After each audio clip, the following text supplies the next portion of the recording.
صفحہ نمبر 24 اہلیت وجوب اور اہلیت ادا رکھتا ہے، اسی وجہ سے حقوق اس کے لیے اور اس پر ثابت رہیں گے، لیکن کبھی کبھی مریض کی مرض باوجود اہلیت کامل ہونے کے بعض احکام کو متاثر کرتی ہے، مثلاً بعض تصرفات کے نفاذ کی عدم اجازت، یعنی انسان مرض الموت میں اپنے اس مال کے متعلق وصیت نہیں کر سکتا کہ مرنے کے بعد جس مال کے بقدر اس کے ذمہ قرض ہو۔ نکاح جمہور کے نزدیک مرض الموت میں مریض کا نکاح بالکل صحیح ہے، کیونکہ وہ اس کی اہلیت رکھتا ہے اور اس کے بعد زوجین کے درمیان توارث بھی واقع ہوگا، اور بقول امام احمد وغیرہ اس کو متعینہ مہر دینا ضروری ہوگا، لیکن امام شافعی کی رائے کے مطابق اس کے ذمہ مہر مثل ہوگا، کیونکہ وہ کہتے ہیں کہ وارث اور قرض داروں کے حقوق کا خیال رکھنا بھی ضروری ہے۔ طلاق مریض اگر اپنی مدخول بیوی کو بغیر اس کی رضامندی کے مرض الموت میں طلاق بائنہ دے دیتا ہے تو فقہا کے نزدیک وہ طلاق واقع ہو جائے گی، البتہ میراث میں اختلاف ہے۔ جمہور کے نزدیک چونکہ خاوند نے برا ارادہ کرتے ہوئے اس کو مرتے وقت وراثت سے محروم کرنے کا ارادہ کیا ہے تو اس لیے وہ وارث ہوگی، جبکہ امام شافعی اور اہل ظاہر کے نزدیک وہ وارث نہیں بن سکتی، کیونکہ طلاق بائنہ حق وراثت کو ختم کر دیتی ہے۔ احکام میں ظاہر کو دیکھا جاتا ہے، نہ کہ باطن کو، جبکہ قبل دخول مطلقہ بیوی وراثت کی حقدار ہے، یہ امام مالک کا کہنا ہے، لیکن حنفیہ اور حنابلہ کے نزدیک وہ وارث نہیں بن سکتی۔ نمبر 6 موت چونکہ موت انسان کو اہلیت ادا سے عاجز کر دیتی ہے، اس لیے تمام شرعی تکلیفات اس سے ساقط ہو جائیں گے، کیونکہ ادا کا تعلق اختیار اور قدرت سے ہے۔ موت کی وجہ سے یہ دونوں چیزیں ختم ہو جاتی ہیں، اسی وجہ سے بعض احناف یہ کہتے ہیں کہ جس میت نے اپنی زندگی میں واجب شدہ زکوٰۃ کو ادا نہیں کیا تو اس کے مرنے کے بعد اس کے ترکہ سے زکوٰۃ ادا نہیں کی جائے گی، کیونکہ تکلیف کا تعلق دنیاوی زندگی سے ہے، لہٰذا موت کی وجہ سے تمام حقوق اللہ ختم ہوں گے۔ لیکن کچھ احناف امام شافعی کا ذہن رکھتے ہیں، یعنی موت کی وجہ سے زکوٰۃ ساقط نہیں ہوتی، کیونکہ زکوٰۃ کا تعلق اس کے مال سے ہے اور واجب شدہ زکوٰۃ کو نکالنا اس کے ترکے سے ممکن ہے، تو اس لحاظ سے ادائیگی ساقط نہیں ہوگی۔ جہاں تک قرض کا تعلق ہے، اگر میت نے کوئی مال چھوڑا ہے تو اس سے قرضے کی ادائیگی ضروری ہے، اور اگر نہیں چھوڑا تو ادائیگی ساقط ہو جائے گی۔ صفحہ نمبر 24 جاری۔ نمبر 2 توضیح ثانی اکتسابی عوارض۔ نمبر 1 اول ناواقفیت جہالت اہلیت کے منافی تو نہیں ہے، لیکن بعض حالات میں یہ عذر بن سکتی ہے۔ اس کا تعلق دارالاسلام سے ہوگا یا دارالحرب سے۔ نمبر 1 دارالاسلام عام قاعدہ یہ ہے، جہالت دارالاسلام میں عذر نہیں بن سکتی، کیونکہ اس میں رہنے والے ہر فرد پر علم کا حصول ضروری ہے، تو کسی آدمی کا ان احکام سے جو کتاب اللہ اور سنت متواترہ مشہورہ سے صفحہ نمبر 25 ثابت ہوں، مثلاً نماز، روزے کا فرض ہونا، شراب، زنا کا حرام ہونا، ان سے جاہل رہنا عذر نہیں بن سکتا۔ اس لیے اگر کوئی آدمی مسلمان ہونے کے بعد شراب پیے گا تو اس پر سزا واجب ہوگی، کیونکہ حرمت شراب دارالاسلام میں بہت مشہور چیز ہے، تو اس میں کسی کی جہالت عذر نہیں بن سکتی۔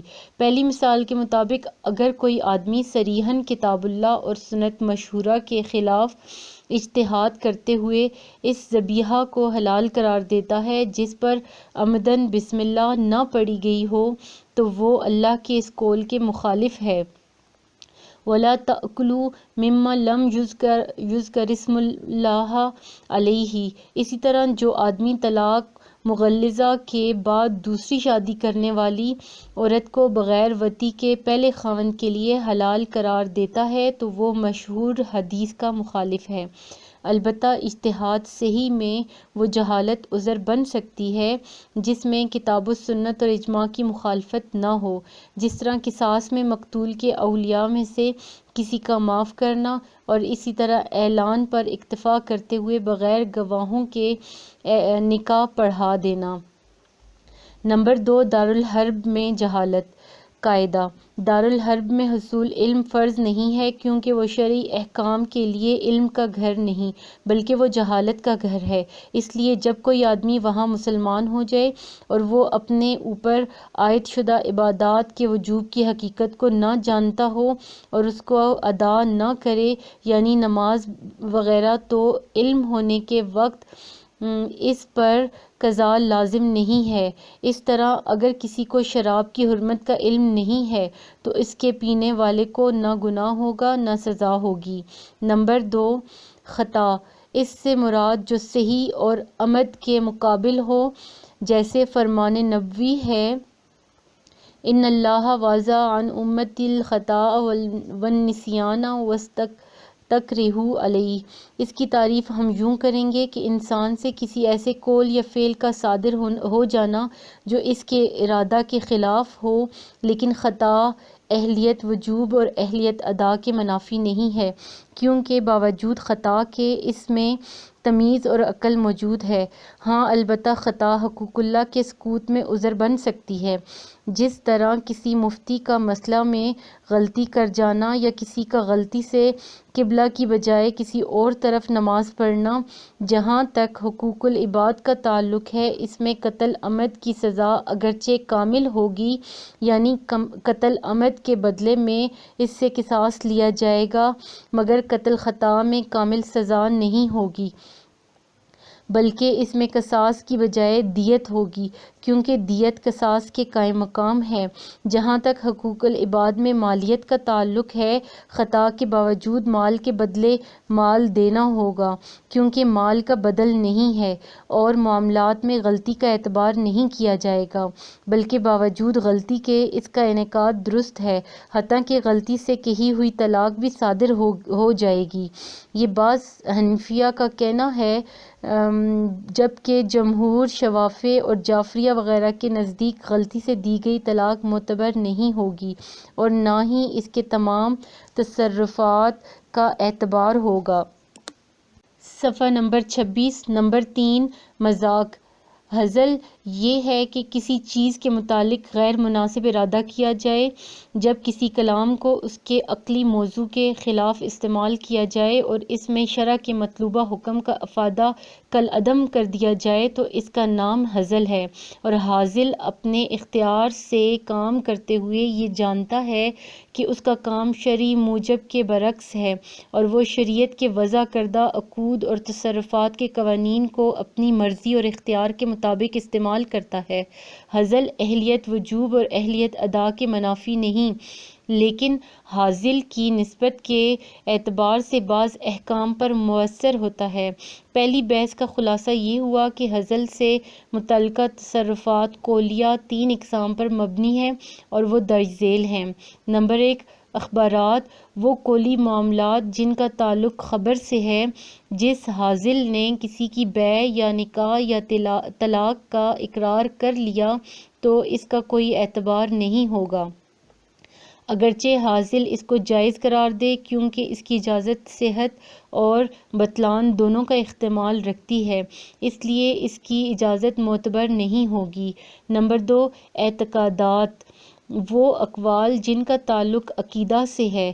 اگر کوئی متکلم بطور مذاق کوئی کلمہ کفر کہہ دے تو وہ اسلام سے مرتد ہو جائے گا، اگرچہ ہازل مرتد ہونے کا ارادہ نہ کرے، مگر اس کا یہ کہنا اسلام کی توہین کرنا ہے اور اسلام کا استخفاف کفر ہے، تو اس کا ناطق اس ہزل کی وجہ سے مرتد ہو جائے گا، اگرچہ اس نے فی نفس ہی ایسا ارادہ نہیں کیا، جیسے فرمان الہی ہے وَلَئِن سَأَلْتَهُمْ لَيَقُولُنَّ إِنَّمَا كُنَّا نَخُوضُ وَنَلْعَبُ قَالَ أَبَاللَّهِ وَآيَاتِهِ وَرُسُلِهِ کنتم تستہزئون لا تعذرون قد کفرتم بعد ایمانکم، اور اگر آپ ان سے جواب طلب کریں تو یہ کہہ دیں گے کہ ہم تو یوں ہی بات چیت اور خوش طبعی کر رہے تھے۔ آپ فرما دیجئے کہ کیا تم اللہ کے ساتھ اور اس کی آیات اور اس کے رسول کے ساتھ مذاق کر رہے تھے؟ اب تم بیکار عذر نہ کرو، تم نے یقیناً اپنے ایمان کو ظاہر کرنے کے بعد کفر کیا ہے۔ تو ایسے آدمی پر اکثر دینوی احکام مرتد والے کے ہوں گے، مثلاً خاوند بیوی کے درمیان جدائی وغیرہ انشاءات وہ اسباب جن پر شرعی احکام مرتب ہوتے ہیں۔ اس کا مطلب یہ ہے کہ ایسے اسباب کا ثابت کرنا جن پر مقرر شدہ شرعی احکام مرتب ہوں، مثلاً بیع، تجارت اور تصرفات وغیرہ، اس کی دو صورتیں ہیں۔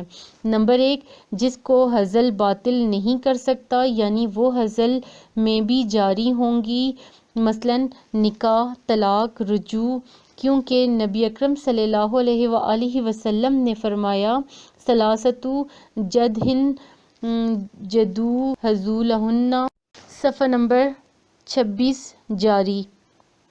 نمبر 1، جن کو حضل باطل نہیں کر سکتا، یعنی وہ حضل میں بھی جاری ہوں گی، مثلاً نکاح، طلاق، رجوع، کیونکہ نبی اکرم صلی اللہ علیہ وآلہ وسلم نے فرمایا ثلاثۃ جدہن جد وحضلہن جداً النکاح والطلاق والرجعۃ۔ لیکن 3 چیزیں ایسی ہیں جن کا اعتبار سنجیدگی حضل دونوں حالتوں میں ہوگا، نکاح، طلاق اور رجعت۔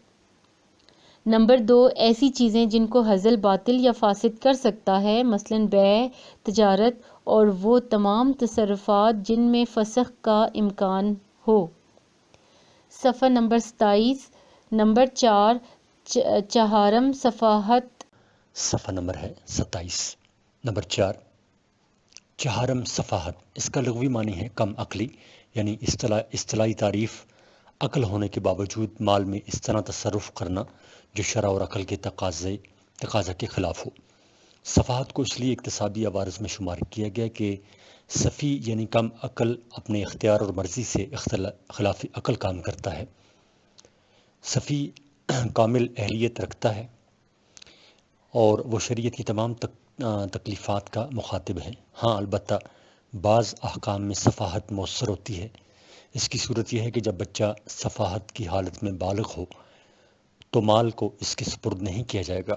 اسی طرح بالغ عاقل کو سفاہت کے سبب سے مال میں تصرف سے روک دیا جائے گا۔ 5، پنجم، نشہ۔ شراب اور اس سے متعلق چیزوں کے استعمال سے عقل کے زوال کو سکر کہتے ہیں۔ اس طرح کے نشہ آدمی کو نشہ کی حالت سے ہوش میں آنے کے بعد نہ پتہ چلے کہ اس نے اس حالت میں کیا کچھ کیا ہے۔ نشہ عقل اور تمیز کو ختم کر دیتا ہے۔ چاہیے تو یہ تھا کہ نشہ کی حالت میں اس سے شرعی احکام کی ادائیگی ساقط کر دی جاتی، لیکن ایسا نہیں ہو سکتا۔ فقہا نے نشہ کی 2 صورتیں بیان کی ہیں۔ نشہ یعنی بطریق مباح، ایسے طریقے سے نشہ جس کی اجازت ہو۔ جب نشہ والا اضطراری حالت میں یا کراہت کی حالت میں یا بے علمی کی وجہ سے نشہ استعمال کرے، یا وہ ایسی دوائی استعمال کر بیٹھا جس میں نشہ تھا، تو ان صورتوں میں اس کے لیے نشہ مباح ہوگا، یعنی جائز ہوگا۔ اس حالت میں ہم اس پر کشی کا حکم لگائیں گے اور اس کے اقوال کا کوئی اعتبار اور اثر نہیں ہوگا۔ جہاں تک اس کے فعل کا تعلق ہے تو حقوق العباد میں وہ معتبر ہوگا، مثلاً کسی کا مال یا نفس ضائع کرنے کے بدلہ میں اس سے انتقام لیا جائے گا، مگر قصاص کی صورت میں دیت لی جائے گی۔ 2، نشہ بطریق ممنوع، ایسے طریقہ سے نشہ جس کی ممانعت ہو۔ نشہ والے آدمی اور اس کے تصرفات کے بارے میں فقہا کا اختلاف ہے، کیونکہ یہاں حرام طریقہ اپنانے سے عقل زائل ہوتی ہے۔ حکم تصرفات میں فقہا کا اختلاف ہے۔ نمبر 1، تصرفات قولیہ کا اختصاص۔ بعض فقہا ظاہریہ، جعفریہ، احمد بن حنبل رحمۃ اللہ علیہ، ابن قیم رحمۃ اللہ علیہ اور طحاوی رحمۃ اللہ علیہ کا کہنا ہے کہ نشہ والے آدمی کے کسی قول کا کوئی اعتبار نہیں ہوگا۔ اس کی طلاق، خرید و فروخت، نکاح وغیرہ وغیرہ معتبر ہوں گے، جبکہ حنفیہ، شافعیہ اور مالکیہ کے بقول اس کے اقوال معتبر ہوں گے، حتیٰ کہ اس کی طلاق اور تمام تصرفات قولیہ قابل تنفیذ ہوں گے۔ لیکن احناف نے ارتداد اور وہ اقرار جس میں رجوع کا احتمال ہو انہیں مستثنیٰ کر دیا ہے، جبکہ مالکیہ نے اقرار اور عقود کی صحبت کو مستثنیٰ کر دیا ہے، باقی معاملات میں وہ ان کے ساتھ ہیں۔ 2. تصرفات فعلیہ کا اختصاص۔ جہاں تک اس کے ان افعال کا تعلق ہے جو حقوق العباد سے متعلق ہیں، تو اس نقصان کے بدلے میں اس سے مالی مواخذہ پر سب کا اتفاق ہے، بلکہ جمہور کے نزدیک مواخذہ بدنیہ بھی ہو سکتا ہے، مثلا قتل کے بدلہ قتل اور زنا کے بدلہ حد کا نفاذ۔ اہل ظاہر کا کہنا ہے کہ اس کے افعال کے بدلے میں اس کو بدنی سزا نہیں دی جائے گی اور نہ ہی شراب کی حد کے علاوہ کوئی اور حد لگائی جائے گی۔ صفحہ نمبر 28۔ اس مسئلہ میں دونوں گروہوں کے پاس بہت سے دلائل ہیں۔ ان کے مناقشہ کے بعد صحیح بات یہ معلوم ہوتی ہے کہ جو لوگ بطریق معذور نشہ والے آدمی کے اقوال کو غیر معتبر سمجھتے ہیں لیکن اس کے ساتھ ساتھ اس کے جرائم پر کلی مواخذہ کرتے ہیں، ان کا قول صحیح اور راجح ہے۔ صفحہ نمبر 28۔ اس مسئلے میں دونوں گروہوں کے پاس بہت سے دلائل ہیں۔ ان کے مناقشہ کے بعد صحیح بات یہ معلوم ہوتی ہے کہ جو لوگ بطریق معذور نشہ والے آدمی کے اقوال کو غیر معتبر سمجھتے ہیں لیکن اس کے ساتھ ساتھ اس کے جرائم پر کلی مواخذہ کرتے ہیں، ان کا قول صحیح اور راجح ہے۔ نمبر 6۔ ششم اکراہ، مجبور کرنا۔ اکراہ کی تعریف۔ اس کی مختلف تعریفوں میں سے ایک تعریف یہ ہے کہ کسی دوسرے کو ڈرا دھمکا کر ایسے کام کا حکم دینا جس کو وہ نہ کرنا چاہتا ہو اور وہ عدم عمل کی صورت میں غیر سے سزا پر خائف ہو۔ یہاں اکراہ کے تحقق کے لیے چند شرطوں کا پایا جانا ضروری ہے۔ اکراہ کے وقوع کی شرائط۔ نمبر 1 کہ جبر کرنے والا اپنی دھمکی کو پورا کرنے پر قادر ہو۔ اگر وہ اپنی دھمکی پر عمل نہیں کر سکتا اور کام کرنے والا جانتا بھی ہے کہ جبر کرنے والے میں اس کی قدرت نہیں ہے تو یہ اکراہ لغو ہوگا اور کرنے والے کے بارے میں اس کا اختیار سمجھا جائے گا، اس کے اکراہ کے عذر کا کوئی اعتبار نہیں ہوگا۔ نمبر 2 کرنے والا دھمکی سے اتنا ڈرتا ہے کہ اس کو یقین یا ظن غالب ہے کہ جبر کرنے والا اپنے کہے ہوئے الفاظ کے مطابق ضرور عمل کرے گا تو اس کو اکراہ کہیں گے۔ نمبر 3 جس چیز کو دھمکی دی ہے وہ ایسا ضرر ہے جس سے جان ہلاک ہونے یا عضو تلف ہونے کا امکان ہو، اگر یہ نہیں تو حبس بے جا قید اور مار پیٹ کا تو یقیناً ڈر ہو۔ جہاں تک کثیر مال کو تلف کر دینے کا ڈر ہے تو یہ تحدید شافعیہ، حنابلہ اور کچھ احناف کے نزدیک معتبر ہوگی اور اکراہ ثابت ہو جائے تو معتبر ہوگی، اور اگر وہ اولاد کے لیے ہو تو حنابلہ کے نزدیک بھی معتبر ہوگی۔ اکراہ کی اقسام۔ احناف کے نزدیک اکراہ کی 2 قسمیں ہیں۔ نمبر 1 اکراہ اضطراری یعنی اکراہ کامل۔ نمبر 2 اکراہ غیر اضطراری یعنی ناقص۔ نمبر 1 اکراہ اضطراری۔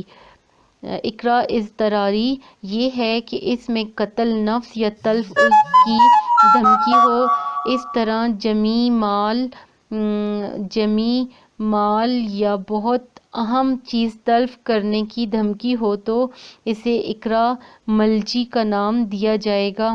اس میں فاعل ان چیزوں کے ڈر سے کام کرنے پر مجبور ہوگا اور اس کا اختیار فاسد اور مرضی ختم ہو جائے گی۔ نمبر 2 اکراہ غیر اضطراری جس میں قتل نفس یا تلف عضو کی دھمکی تو نہیں مگر ضرب اور حبس کی تہدید ہے، تو ایسی صورت میں اس کی مرضی تو معدوم ہو جائے گی مگر اختیار فاسد نہیں ہوگا، کیونکہ اتنی تکلیف پر انسان کو صبر کرنا چاہیے اور خلاف شرع کام کرنے سے احتراز کرنا چاہیے۔ کیا اکراہ اہلیت کے منافی ہے؟ اکراہ خواہ ملجی ہو یا غیر ملجی، دونوں قسم کی اہلیت کو ختم نہیں کرتا، اور نہ ہی فاعل کو اکراہ کی حالت میں مرفوع القلم قرار دیا جا سکتا ہے، کیونکہ اس میں عقل، تمیز اور بلوغت پائی جا رہی ہے، اور اکراہ نے اس میں کوئی خلل نہیں ڈالا، تو اس وجہ سے وہ آدمی جو کسی حرام کے کرنے پر مجبور کیا جائے۔ صفحہ نمبر 29۔ اس کی 3 صورتیں ہیں۔ نمبر 1، فاعل پر اس کا کرنا حرام ہے، یہاں تک کہ کرنے سے فاعل گناہگار ہوگا، مثلاً قتل اور زنا وغیرہ۔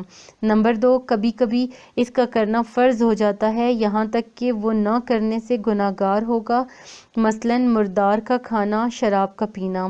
نمبر 3، کبھی کبھی رخصت ہوتی ہے کہ اگر کرے گا تو گناہ گار نہیں، اگر صبر کرے گا تو اس کا اجر ملے گا، مثلاً کلمہ کفر کا زبان سے اظہار کرنا اور غیر کا مال تباہ کرنا۔ صفحہ نمبر 29۔ اس کی 3 صورتیں ہیں، یعنی کیا کراہ اہلیت کے منافی ہے؟ تو اقرا خواہ ملجی ہو یا غیر ملجی، دونوں قسم کی اہلیت کو ختم نہیں کرتا، اور نہ ہی فاعل کو اقرا کی حالت میں مرفوع القلم قرار دیا جا سکتا ہے، کیونکہ اس میں عقل، تمیز اور بلوغت پائی جا رہی ہے، اور اقرا نے ان میں کوئی خلل نہیں ڈالا، تو اس وجہ سے وہ آدمی جو کسی حرام کے کرنے پر مجبور کیا جائے۔ اس کی 3 صورتیں ہیں۔ صفحہ نمبر 29۔ نمبر 1، فاعل پر اس کا کرنا حرام ہے، یہاں تک کہ کرنے سے فاعل گناہ گار ہوگا، مثلاً قتل اور زنا وغیرہ۔ 2، کبھی کبھی اس کا کرنا فرض ہو جاتا ہے، یہاں تک کہ وہ نہ کرنے سے گناہ گار ہوگا، مثلاً مردار کا کھانا، شراب کا پینا۔ اور 3، کبھی کبھی رخصت ہوتی ہے کہ اگر کرے گا تو گناہ گار نہیں، اگر صبر کرے گا تو اس کو اجر ملے گا، مثلاً کلمہ کفر کا زبان سے اظہار کرنا اور غیر کا مال تباہ کرنا۔ سوال نمبر 10، خاص پر نوٹ لکھیے۔ یہ سوال ہے امتحانات 2014 میں۔ جواب، خاص کی لغوی تعریف: منفرد ہونا، اکیلا ہونا، تنہا ہونا، یہ اختص فلاں بقضا سے ماخوذ ہے۔ خاص کی اصطلاحی تعریف: ہر وہ لفظ جو انفرادی اعتبار سے صرف ایک معنی کے لیے وضع کیا گیا ہو۔ خاص کی اقسام: اس کی 3 قسمیں ہیں۔ نمبر 1، خاص سے شخصی، نمبر 2، خاص سے نوعی، اور نمبر 3، خاص سے جنسی۔ خاص سے شخصی ہے اسماء اعلام جیسے زید، محمد، بکر، احمد وغیرہ۔ خاص سے نوعی جیسے مرد، عورت، گھوڑا، اونٹ وغیرہ۔ اور خاص سے جنسی جیسے انسان، پرندے، چرندے، درندے وغیرہ۔ توضیح تعریف: خاص کا تعلق کسی چیز کی کلیت سے ہے، جزئیت سے نہیں، اور خاص میں یہ دیکھا جاتا ہے کہ ایک لفظ ایک ہی معنی پر مشتمل ہو، اس حیثیت سے کہ وہ ایک ہی ہے، قطع نظر اس کے کہ خارج میں اس کے کوئی افراد ہیں یا نہیں۔ مثلاً خاص جنسی میں جیسے انسان صرف ایک ہی معنی یعنی ایک حقیقت کے لیے وضع کیا گیا ہے، جبکہ خارج میں اس کے بہت سے افراد ہیں، ایسے ہی دوسری اقسام ہیں۔ اس طرح گنتی کے اعداد بھی خاص سے تعلق رکھتے ہیں، جیسے 3، 10، 20 اور 100۔ ان میں سے ہر عدد کی ذاتی معنی کو دیکھا جائے گا، نہ کہ اس کے اجزاء کو۔ خاص کا حکم: خاص فی نفس ہی واضح اور ظاہر ہوتا ہے، اس میں کسی قسم کا اجمال، اشکال اور ظن نہیں ہوتا، بلکہ اپنے موضوع لہ معنی پر بغیر کسی احتمال کے قطعی دلالت کرتا ہے۔ مثلاً اللہ نے فرمایا فَمَن لَّمْ يَجِدْ فَصِيَامُ ثَلَاثَةَ أَيَّامٍ۔ اب یہاں لفظ ثلثہ خاص ہے اور یہ قطعی معنی پر دلالت کرتا ہے، اس میں کمی بیشی نہیں ہو سکتی۔ بسا اوقات لفظ کی مراد میں اختلاف ہو سکتا ہے۔ مثلاً یہ آیت ہے وَالْمُطَلَّقَاتُ يَتَرَبَّصْنَ بِأَنفُسِهِنَّ ثَلَاثَةَ قُرُوءٍ۔ احناف کے نزدیک قروء سے مراد حیض ہے، اور شوافی کے نزدیک طہر ہے، جبکہ لفظ ثلثہ یہ خاص ہے اور قطعی معنی پر دلالت کرتا ہے، تو اس آیت میں عدد 3 پر کمی بیشی نہیں ہو سکتی۔ اگر ہم اس کا معنی طہر کریں گے تو 2 صورتوں میں سے ایک ضرور ہوگی، 3 سے زیادہ ہوں گے یا کم، کیونکہ جس طہر میں طلاق دی ہے، طلاق سے پہلے اس طہر کا کچھ نہ کچھ حصہ ضرور گزر چکا ہے، لہٰذا یہ طہر مدت کے لحاظ سے ناقص ہوگا۔ صفحہ نمبر 30۔ اگر طلاق والے طہر کو شمار کریں گے تو یہ 3 طہر مکمل نہیں ہو سکتے، اور اگر اسے شمار نہیں کریں گے تو پھر 3 سے بڑھ جائیں گے، جبکہ حیض کے معنی کرنے میں 3 پر کمی بیشی کا احتمال نہیں رہتا۔ اس لحاظ سے خاص کے مقتضا کا اعتبار کرتے ہوئے قروء سے مراد حیض ہوگا، نہ کہ طہر۔ صفحہ نمبر 30 جاری۔ سوال نمبر 11 مطلق و مقید پر نوٹ لکھیے۔ جواب: مطلق اور مقید۔ نمبر 1، مطلق کی تعریف: وہ لفظ جو ایک فرد یا غیر معینہ افراد پر دلالت کرے اور اس میں لفظی قید نہ ہو، یعنی لفظ کا مدلول عام ہو، مثلا رجل، رجال، کتاب اور کتب۔ نمبر 2، مقید: وہ لفظ جو فرد یا غیر معینہ افراد پر اس طرح دلالت کرے کہ اس کے ساتھ کسی قسم کی قید بھی لگائی گئی ہو، مثلا رجل عراقی، رجال عراقیین، کتب قیمہ۔ مطلق کا حکم: کہ جس میں کسی قسم کی قید نہ ہو اور جس کی معنی پر دلالت قطعی ہو اور اس کے ساتھ مدلول پر حکم ثابت ہو، اور یہی خاص کا حکم ہے۔ یہاں اگر اس کی تقیید پر کوئی دلیل مل جائے تو پھر وہ مطلق نہیں رہے گا۔ مطلق کی مثال اللہ کا فرمان زہار کے کفارہ کے بارے میں، والذین یظاہرون من نسائہم ثم یعودون لما قالوا فتحریر رقبۃ من قبل ان یتماسا۔ نص میں لفظ رقبہ مطلق آیا ہے، اس میں غلام کے مومن ہونے کی قید نہیں ہے، وہ ہر قید سے آزاد ہے۔ کسی دلیل کے ساتھ مطلق کو مقید کرنے کی مثال: اللہ نے فرمایا من بعد وصیۃ یوصی بہا او دین۔ نص میں لفظ وصیت مطلق استعمال ہوا ہے، مقدار کی کوئی قید نہیں، مگر حدیث نے اسے مقید کر دیا ہے۔ سعد بن ابی وقاص کے متعلق مشہور حدیث ہے کہ رسول اکرم صلی اللہ علیہ وآلہ وسلم نے انہیں 1 ثلث سے زیادہ وصیت کرنے سے منع کر دیا تھا۔ مقید کا حکم: مقید پر عمل کرنا ضروری ہے اور بغیر دلیل کے اسے ترک کرنا صحیح نہیں ہے۔ مثلا اللہ تعالیٰ نے قتل خطا کے کفارہ میں فرمایا فتحریر رقبۃ مؤمنۃ، یہاں وہ رقبہ مراد ہے جو مومن ہوگا، مطلق رقبہ کفایت نہیں کرے گا۔ مطلق کو مقید پر محلول کرنا: بسا اوقات ایک لفظ ایک جگہ مطلق آتا ہے اور وہی لفظ دوسری جگہ مقید استعمال ہوتا ہے، تو کیا ایسی صورت میں مطلق سے مراد مقید لیا جا سکتا ہے کہ نہیں؟ اس کے لیے وہ الفاظ اور ان کے حالات کی وضاحت ضروری ہے، اور وہ حالات 4 قسم کے ہوں گے۔ نمبر 1، مطلق اور مقید کا حکم ایک ہو اور حکم کا سبب بھی ایک ہو، اس حالت میں مطلق کو مقید کیا جائے گا۔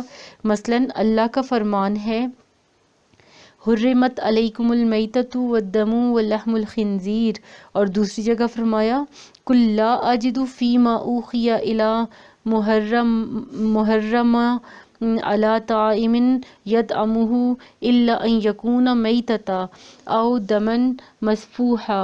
پہلی آیت میں صفحہ نمبر 31، پہلی آیت میں لفظ دم مطلق استعمال ہوا ہے، جبکہ دوسری آیت میں مسفوح کے ساتھ مقید ہے، جبکہ حکم ان دونوں آیات میں ایک ہی ہے، یعنی خون کا تناول کرنا، اور حکم کا سبب بھی ایک ہی ہے، یعنی تناول کرنے سے ضرر پیدا ہونا۔ تو اس صورت میں مطلق کو مقید پر محلول کیا جائے گا، اور حرام سے مراد دم مسفوح ہوگا۔ جو دم مسفوح نہیں ہوگا، مثلا جگر، تلی اور گوشت کے ساتھ لگا ہو خون، تو یہ حرام نہیں ہوگا۔ نمبر 2، مطلق اور مقید اور سبب دونوں میں مختلف ہوں۔ مثلا اللہ کا فرمان ہے والسارق والسارقۃ فاقطعوا ایدیہما، اور فرمایا یا ایھا الذین آمنوا اذا قمتم الی الصلاۃ فاغسلوا وجوہکم وایدیکم الی المرافق۔ تو یہاں پہلی آیت میں لفظ ایدی مطلق آیا ہے اور دوسری آیت میں الی المرافق کے ساتھ مقید وارد ہوا ہے۔ اس طرح پہلی آیت میں حکم سارق اور سارقہ کا ہاتھ کاٹنا ہے، جبکہ دوسری آیت میں ہاتھوں کو دھونے کا وجوب ہے۔ اسی طرح پہلی آیت میں حکم کا سبب سرقہ چوری ہے اور دوسری میں ارادہ نماز ہے۔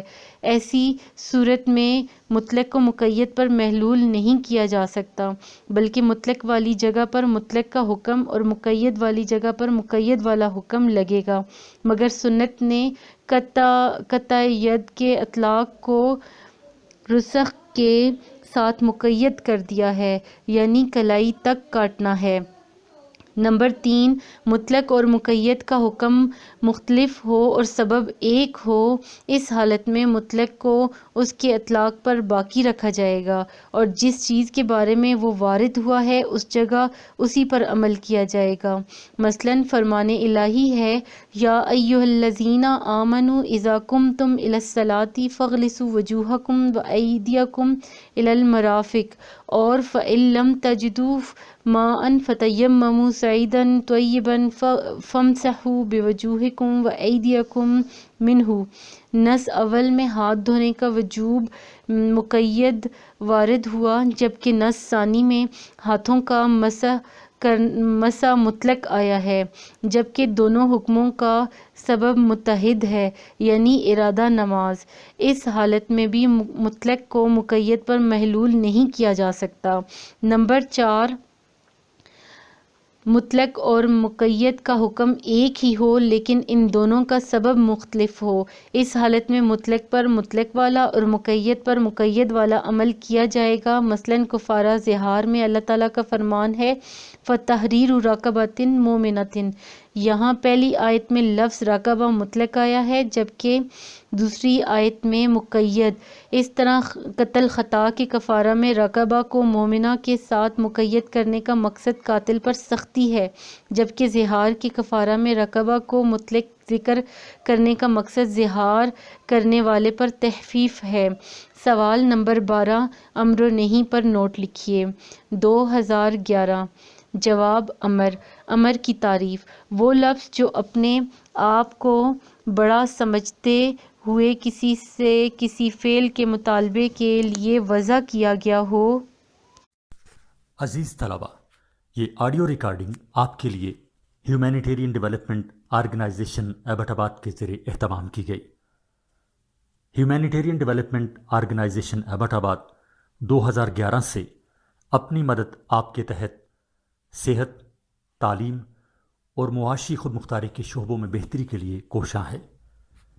ادارہ نے نہ صرف خیبر پختونخوا بلکہ ملک بھر کے نابینا طلباء کی تعلیمی مشکلات اور رکاوٹوں کو دور کرنے کے لیے FA تا ماسٹرز لیول کی نصابی کتب اور کورسز، جن میں علامہ اقبال اوپن یونیورسٹی کے کورسز بھی شامل ہیں، کو آڈیو ریکارڈنگ میں منتقل کرنے کا اہتمام کیا ہے تاکہ نابینا طلباء اعلیٰ تعلیم تک رسائی حاصل کر کے ملک و قوم کی ترقی اور خوشحالی میں اپنا بھرپور کردار ادا کر سکیں۔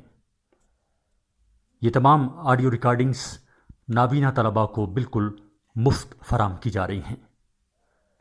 نابینا طلباء کے علاوہ دیگر طلباء بھی اس تعلیمی سہولت سے استفادہ کر سکتے ہیں۔ ہیومینیٹیرین ڈیولپمنٹ آرگنائزیشن ایبٹ آباد، ای میل HDOATD@gmail.com، ویب سائٹ HDORG.net، رابطہ نمبر 03459541-838 یعنی 0345 9541 838۔ صفحہ نمبر 32۔ فعل کے مطالبہ کا اظہار ذیل طریقوں سے ہو سکتا ہے۔ الف، امر کے صیغہ کے ساتھ جیسے اقم الصلاۃ لدلوک الشمس۔ ب، مضارع میں لازم امر والے صیغے کے ساتھ جیسے فمن شاہد منکم الشہر فلیصمہ۔ جیم وہ جملہ خبریہ جس سے مقصود امر اور طلب ہو، صرف خبر دینا نہ ہو، جیسے والوالدات یرضعن اولادہن حولین کاملین لمن اراد ان یتم الرضاعۃ۔ اس صیغہ سے مقصود ماؤں کو یہ حکم دینا ہے کہ وہ اپنی اولاد کو دودھ پلائیں۔ یہ خبر دینا مقصود نہیں کہ مائیں اپنے بچوں کو دودھ پلاتی ہیں۔ امر کن کن معنی میں استعمال ہوتا ہے؟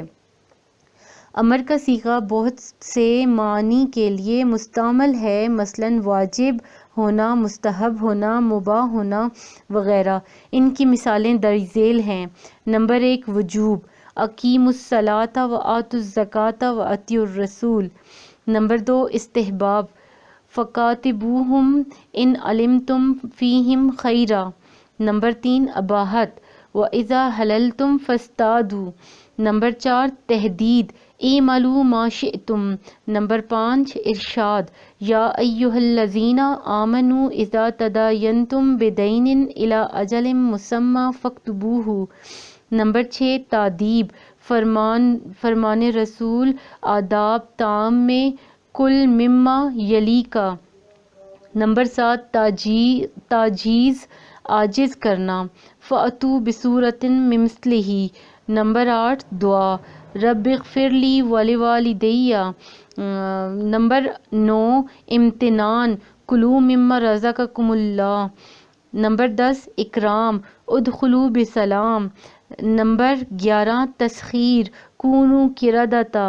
نمبر 12 اہانت، ذق انک انت العزیز الکریم۔ نمبر 13 تسویہ، برابر کرنا، اصبروا او لا تصبروا، اصبروا او لا تصبروا۔ نمبر 14 شعر، امر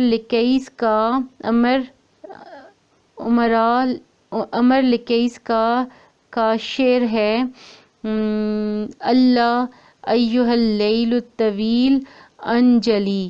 نمبر 15 حقارت سے کہنا، القوا ما انتم ملقون۔ نمبر 16 تکوین، کن فیکون۔ نمبر 17 امر خبر کے معنی میں، فاصنع ما شئت۔ نمبر 18 خبر امر کے معنی میں، والوالدات یرضعن اولادہن۔ موجب امر جیسا معلوم ہوا ہے کہ امر کا صیغہ بول کر بہت سے معنی مراد لیے جا سکتے ہیں، مثلاً وجوب، ندب، اباحت، تحدید، ارشاد، تادیب، تعجیز وغیرہ۔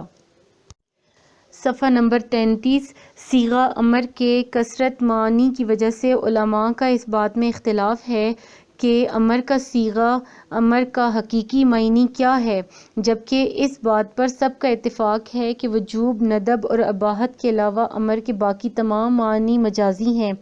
اب ان معانی کے بارے میں یہ اختلاف ہے کہ کیا امر ان تینوں معانی پر دلالت کرنے کے لیے وضع کیا گیا ہے، یا ان میں سے کسی ایک پر یا کسی ایک خاص معنی پر۔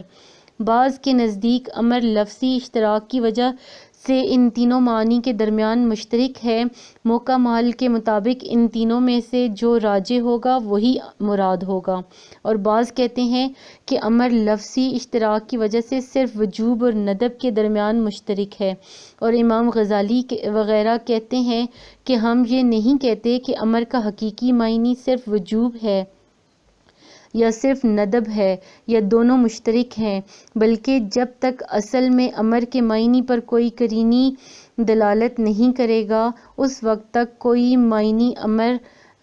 معنی مراد لینا صحیح نہیں، کیونکہ امر کثرت معنی کی بنا پر مجمل ہے۔ عام علماء یہ کہتے ہیں کہ در حقیقت امر ان تین معانی میں سے ایک معنی پر دلالت کرنے کے لیے وضع کیا گیا ہے، پھر ان کا اس ایک معنی کے بارے میں اختلاف ہے۔ اصحاب مالک کے نزدیک اباحت ہے، شوافع کے نزدیک ندب اور جمہور کے نزدیک وجوب ہے، یعنی امر مطلقاً وجوب پر دلالت کرنے کے لیے وضع کیا گیا ہے، وجوب کے معنی میں یہ حقیقتاً استعمال ہوگا، باقی کسی اور معنی میں مجازاً ہوگا۔ امر کا حقیقی معنی چھوڑ کر مجازی معنی لینے کے لیے قرینہ دیکھا جائے گا۔ اگر قرینہ ندب پر دلالت کرے تو اس امر کا موجب ندب ہوگا۔ اگر اباحت پر دلالت کرتا ہے تو اباحت ہوگا۔ یہی بات صحیح ہے۔ اسے سمجھنے کے لیے بہت سے نصوص اور اس سے مستنبط ہونے والے احکام کا سمجھنا ضروری ہے۔ اس قول کی صحت پر بہت سے دلائل ہیں اور وہ یہ ہیں: نمبر 1، فرمان خداوندی ہے فَلْيَحْذَرِ الَّذِينَ يُخَالِفُونَ عَنْ أَمْرِهِ أَن تُصِيبَهُمْ فِتْنَةٌ أَوْ يُصِيبَهُمْ عَذَابٌ علیم۔ ظاہر ہے کہ فتنہ اور عذاب وجوب کی مخالفت سے ہی ہو سکتے ہیں۔ نمبر 2، فرمان نبوی ہے لولا ان اشق علی امتی لامرتہم